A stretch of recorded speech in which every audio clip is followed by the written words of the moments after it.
Hi all, welcome to the next video of Bright to Success.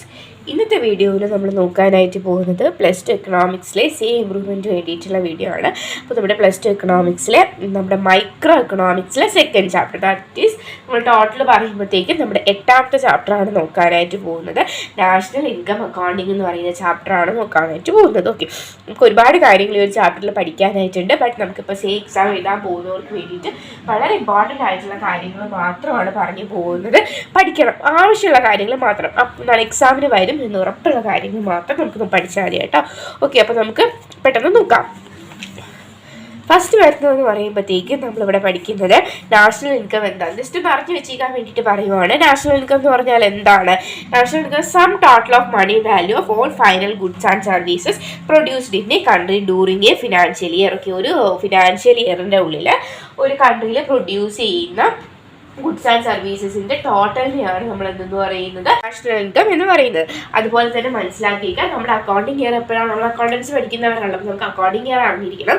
Accounting year എന്ന് പറയുമ്പോഴത്തേക്കും April 1 to March 31 ആണ് നമ്മുടെ accounting year. നമ്മൾ normally പറയുന്നത് പോലെ January to December അല്ല, April 1 മുതൽ March 31 വരെയാണ് നമ്മുടെ അക്കൗണ്ടിങ് ഇയർ എന്ന് പറയുമ്പോൾ. ഓക്കെ, ഇപ്പോൾ ഇത്രയും മനസ്സിലായല്ലോ. പിന്നെ പഠിക്കേണ്ടത് എന്താണ് ഫൈനൽ ഗുഡ്സ് എന്നാണ്. ഫൈനൽ ഗുഡ്സ് എന്ന് പറയുമ്പോഴത്തേക്കും ഇനി ഒരു പ്രോസസ്സിംഗ് ഇല്ല, ബാക്കി അത് ഫുൾ ഒരു കംപ്ലീറ്റ് ഗുഡായി കഴിഞ്ഞു. അങ്ങനെയുള്ള ഗുഡ്സിനെയാണ് നമ്മൾ എന്തെന്ന് പറയുന്നത് ഫൈനൽ ഗുഡ്സ് എന്ന് പറയുന്നത്. പിന്നെ ഇന്റർമീഡിയറ്റ് ഗുഡ്സ് എന്ന് പറയുന്നത് ഇൻപുട്ട്, ഏതെങ്കിലും ഒരു ഗുഡ് ഉണ്ടാക്കാനായിട്ട് ഇൻപുട്ടായിട്ട് യൂസ് ചെയ്യുന്ന ഗുഡ്സിനെയാണ് നമ്മൾ എന്തെന്ന് പറയുന്നത് ഇന്റർമീഡിയറ്റ് ഗുഡ്സ് എന്ന് പറയുന്നത്.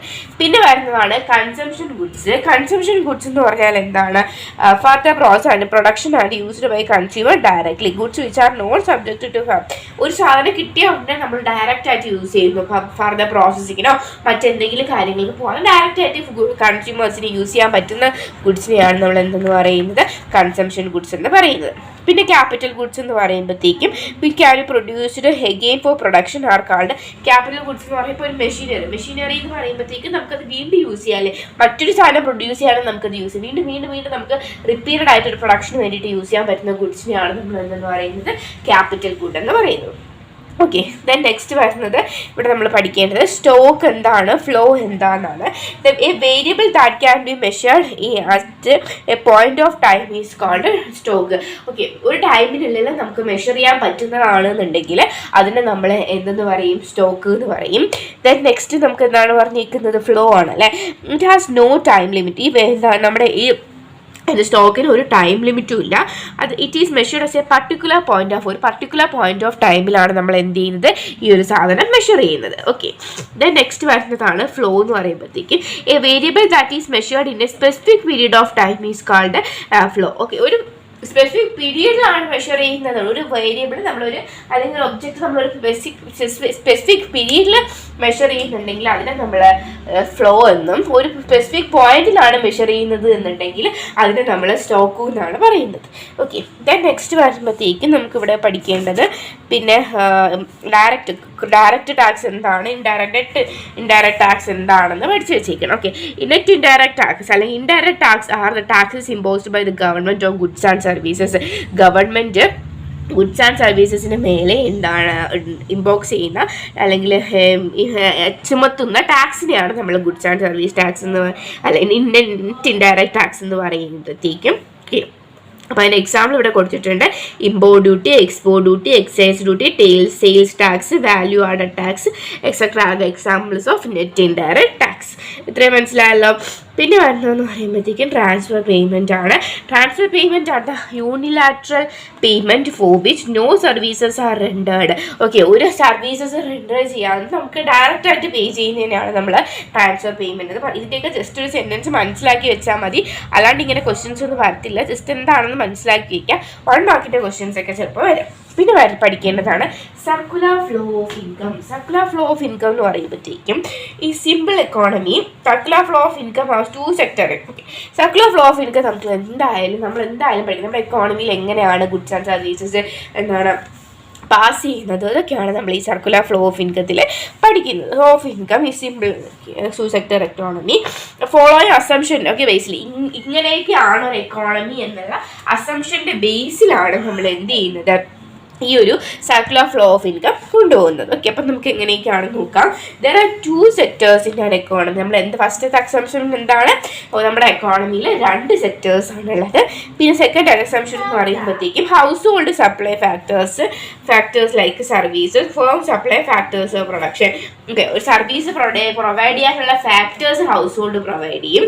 ഓക്കെ, നമ്മൾക്ക് ഫാക്ടേഴ്സ് ഓഫ് പ്രൊഡക്ഷൻ പ്രൊവൈഡ് ചെയ്യുന്ന ആരാണ്? ഫേമാണ്. ഓക്കെ, അപ്പോൾ നമുക്ക് നമ്മുടെ സർക്കുലർ ഫ്ലോ ഓഫ് ഇൻകം നോക്കുമ്പോഴത്തേക്കും കുറച്ചും കൂടിയിട്ട് ബെറ്റർ ആയിട്ട് മനസ്സിലാവുന്നതാണ്. ഓക്കെ, ദെൻ നമുക്ക് ഫസ്റ്റ് വരുന്നത് ഹൗസ് ഹോൾഡാണ്. ഹൗസ് ഹോൾഡും വരും, ഫേമും വരും. അപ്പം ഫസ്റ്റ് ഹൗസ് ഹോൾഡ് ഫേമിന് എന്ത് കൊടുക്കും? ഫാക്ടേഴ്സ് ഓഫ് പ്രൊഡക്ഷൻ കൊടുക്കും. ഫാക്ടേഴ്സ് ഓഫ് പ്രൊഡക്ഷൻ എന്ന് പറയുമ്പോൾ ലാൻഡ്, ലേബർ, ഓൺട്രപ്രണർഷിപ്പ് ഇതൊക്കെ കൊടുക്കുന്നത് ആരാണ്? നമ്മുടെ ഹൗസ് ഹോൾഡാണ്. പിന്നെ ഫേം ഹൗസ് ഹോൾഡിന് എന്താണ് കൊടുക്കുന്നത്? Factor income. ഇത് കൊടുക്കുമ്പോഴത്തേക്കും എന്ത് ഫേം കൊടുക്കും? ഫാക്ടർ ഇൻകം എന്ന് പറയുമ്പോൾ റെൻറ്റ്, വേജസ്, ഇൻട്രസ്റ്റ്, പ്രോഫിറ്റ് ഇതൊക്കെ ഫേം കൊടുക്കും. പിന്നെ ഹൗസ് ഹോൾഡ് വീണ്ടും expenditure four goods and services കൊടുക്കും. പിന്നെ ഫേം വീണ്ടും ഹൗസ് ഹോൾഡ് എന്ത് കൊടുക്കും? Supply of goods and services കൊടുക്കും. ഓക്കെ, അപ്പോൾ ഇത്രയാണ് നമുക്ക് നമ്മുടെ എന്തെന്ന് പറയുന്നത് സർക്കുലർ ഫ്ലോ ഓഫ് ഇൻകം എന്ന് പറയുമ്പോൾ. സൗണ്ട് എന്തെങ്കിലും പ്രോബ്ലം തോന്നുന്നുണ്ടെങ്കിൽ എന്താണ്, ത്രോട്ടിൻ്റെ ചെറിയ പ്രശ്നമുള്ളത് കൊണ്ടാണ്. ഓക്കെ, അപ്പോൾ അത് അഡ്ജസ്റ്റ് ചെയ്യാം കേട്ടോ. ദെൻ നെക്സ്റ്റ് വരുന്നതെന്ന് പറയുമ്പോൾ പിന്നെ വരുന്നത് ക്യാഷ് ഫ്ലോയും റിയൽ ഫ്ലോയും, മണി ഫ്ലോയും റിയൽ ഫ്ലോയും വരുന്നുണ്ട്. അതും കൂടിയിട്ട് എന്താണെന്ന് ജസ്റ്റ് നോക്കി വെക്കാം. ഇപ്പോൾ നമ്മൾ പറഞ്ഞു പോകാനായിട്ട് നമുക്ക് സമയമില്ല. പിന്നെ നമ്മൾ ഓൾറെഡി പറഞ്ഞിട്ടുണ്ടായിരുന്നു കഴിഞ്ഞ വീഡിയോയിൽ മെഷർമെൻറ്റ് ഓഫ് നാഷണൽ ഇൻകം എന്താണെന്ന് എന്തായാലും പഠിക്കണമെന്നുള്ളത്. Measurement of national income 3 methods ആണുള്ളത്. Product method, income method and expenditure method, 3 മെത്തേഡാണുള്ളത്. ആ 3 മെത്തേഡിനെ പറ്റിയിട്ട് ഡീറ്റെയിൽ ആയിട്ട് പഠിച്ചു വെച്ചേക്കുക. 8 മാർക്കിൻ്റെ ക്വസ്റ്റ്യൻ ആ ഒരു ഇതിൽ നിന്നും വരും. പിന്നെ ഇതിൽ കുറച്ച് പ്രോബ്ലംസ് പഠിക്കാനായിട്ടുണ്ട്. ആ പ്രോബ്ലംസ് നമുക്ക് സെപ്പറേറ്റ് പ്രോബ്ലം വീഡിയോയിൽ നോക്കാം. പിന്നെ പഠിക്കേണ്ടതാണ് GDP ഡിഫ്ലേറ്റർ എന്താണെന്ന്. GDP deflator gives us an idea flow. GDP deflator എന്താണെന്നുള്ളത് നമുക്ക് അടുത്ത എന്തിലാണ് പ്രോബ്ലം പഠിക്കാം. കാരണം GDP ഡിഫ്ലേറ്ററിൻ്റെ പ്രോബ്ലം നമുക്ക് പഠിക്കാനായിട്ടുണ്ട്. അപ്പോൾ ആ ടൈമിൽ നമുക്ക് നോക്കാം കേട്ടോ.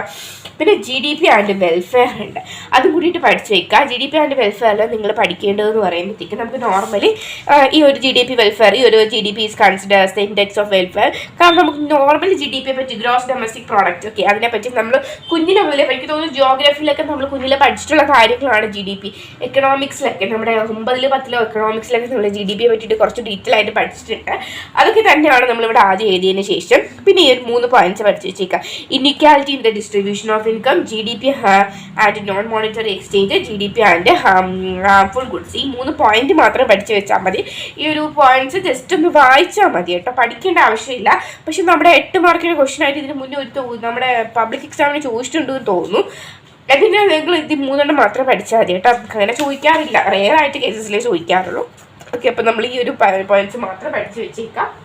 എന്തെങ്കിലും ഡൗട്ട് ഉണ്ടെങ്കിൽ കമൻറ്റ് ബോക്സിൽ അറിയിക്കാം. സൗണ്ടിൻ്റെ പ്രോബ്ലം ഒന്നുകൂടി പറയുവാണ്, സുഖമില്ലാത്തത് കൊണ്ടാണ്. അപ്പോൾ എല്ലാവർക്കും മനസ്സിലായെന്ന് വിശ്വസിക്കുന്നു. Okay, thank you all.